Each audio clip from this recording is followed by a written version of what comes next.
Yan, good morning mga lods. Ayan, papunta tayong school. Hatid natin ang ating apo. Morning exercise na rin po ito. Habang alaga natin tong isa, tulak-tulak natin sa kanyang stroller. At yung aking hubby, hawak niya apo niya. Hahatid kami ng bata sa school. So medyo walking distance, hindi naman malayo, hindi malapit. Exercise na rin po mga idol. So malilibang ka naman dahil sa sobrang dami ng mga halaman na makikita mo. At okay naman, safety naman dito sa Japan, lalo na para sa mga bata. Ayan, meron tayong nadaan ng kalamansi na hinog na lahat. Sobrang tamis ng kalamansi dito pag hinog at sobrang asim naman pag hilaw. Ayan. Medyo nakikita nyo, ganyan, medyo natatagtag tayo dahil nga nagtutulak tayo ng bata. Ayan, kung makikita nyo parang ano na rin, di ba sa atin may barbershop na mayroong ganung makita ka sa harap na sign para siya ang barbershop. May nadaanan tayong mga ano dito, puno ng rose, napakalalaki. Kasi ang halaman dito, ano ang lupa sa halaman, iba ang panggulay, iba ang pangbulaklak, iba ang pampuno. Sobrang ganda. At talaga namang kahit hindi ka na tawag dito, fertilizer. Yung mga panahon ngayon ng bulaklak, tagsibol ng bulaklak. Yan. Ito ang ating palatandaan para kami ay liliko na dito. Yan. So, titingin tayo dito. Yan. Dito tayo dadaan sa malapit na ang school.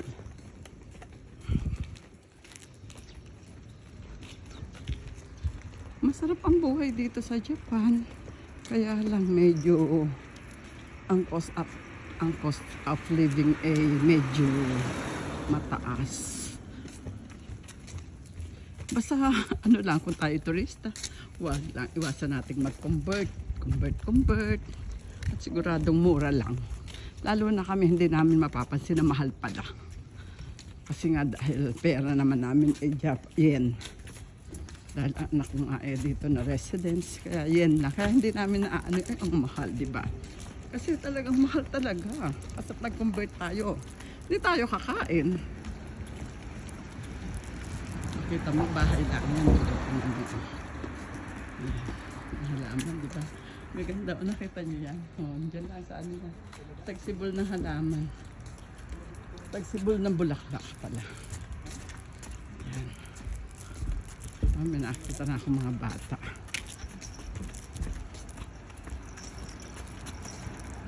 Up.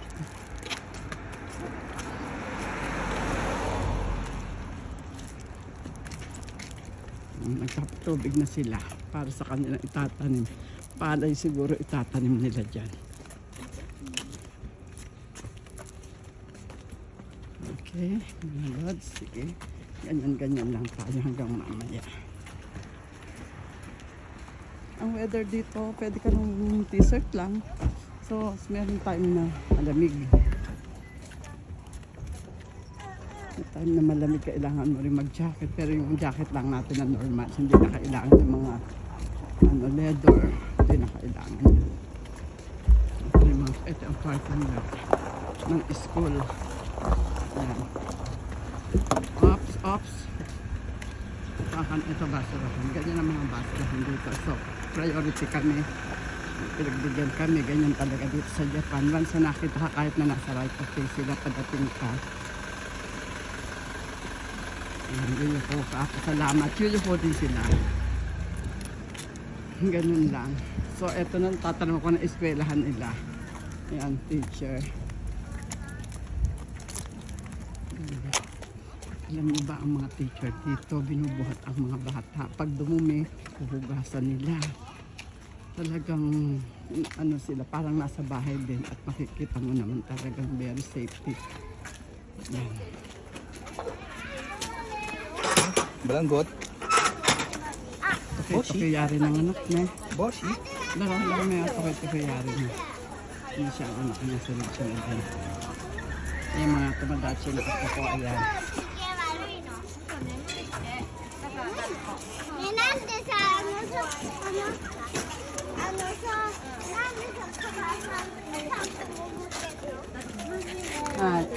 Sarap daw ako. Dito ka. Yan siya. Takbo na siya. Takbo na yung apo ko. Ayun ang apo ko. Takbo na siya. Kaway ka. Arigato. Ganyan lang siya. Ito yung mga bata. Tahintay ka na lang namin dito, no? Yan. Ayun na, ang aking apo. Nakikipaglaro na.